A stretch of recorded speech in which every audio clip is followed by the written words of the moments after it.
away from this key question, right? You ask, is that the way it should be? Should people who crossed illegally... Is it okay to enter this country legally, sir? Do we say it's okay? Is it okay to enter this country legally? Let me ask you this one question. Is it okay to enter this country legally in violation of law? This is why I'm asking this question. For the history of this country, let me get this out. My family, many millions of families, the vast majority of families, in fact, here in America, crossed either before 1920, when there was no limitation, you just came over, they got you in. 98% of the people who came to Ellis Island walked down the gangplank, welcome to America. After the 1920s immigration restrictions, people came over from the unwanted countries of southern Italy and eastern Italy, or southern Europe, Eastern Europe, and they were here illegally. A lot of Irish, a lot of Czech, a lot of Italians, a lot of them in Texas. Guess what? The U.S. government normalized them if they hadn't committed crimes.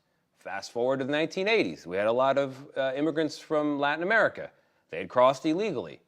They were here. They were here morally, in their lives, after the crossing. They were normalized by the million, by the Reagan administration. This is how we've always actually done it in America. So what you're describing in your question is a change. The world is different. The world is different. Let's just look at the last President Trump, Trump 45. How many people on the terrorist watch list were apprehended crossing the southern border? In 4 years, 14.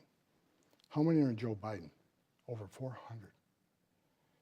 We got 2.1 million known, 2.1 million known gotaways, caught on video traffic, drone traffic, sensor traffic.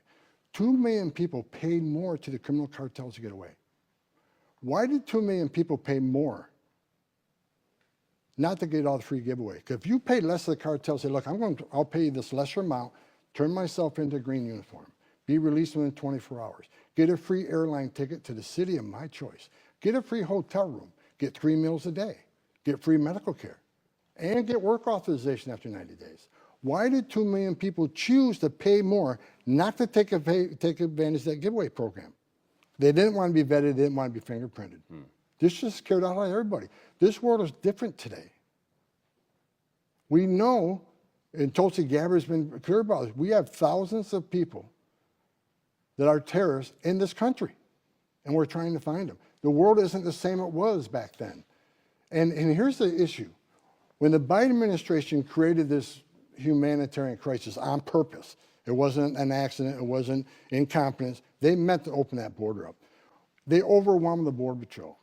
And you've been down there many times. On average, 70% of agents were pulled off the line to deal with this humanitarian crisis. And the criminal cartels took advantage of that. It created gaps. That's when the sex trafficking women and children went sky high. That's when the gang members crossed with no impediment because Border Patrol was off the line. That's when the fentanyl came across, killed 250,000 Americans. That's when the no-inspected terrorists skyrocketed. I wake up every day and go to bed every night knowing we got over 2 million known gotaways. Who are they? Where they came from? So it's a different world today. A secure border means you have stronger national security. A secure border saves lives.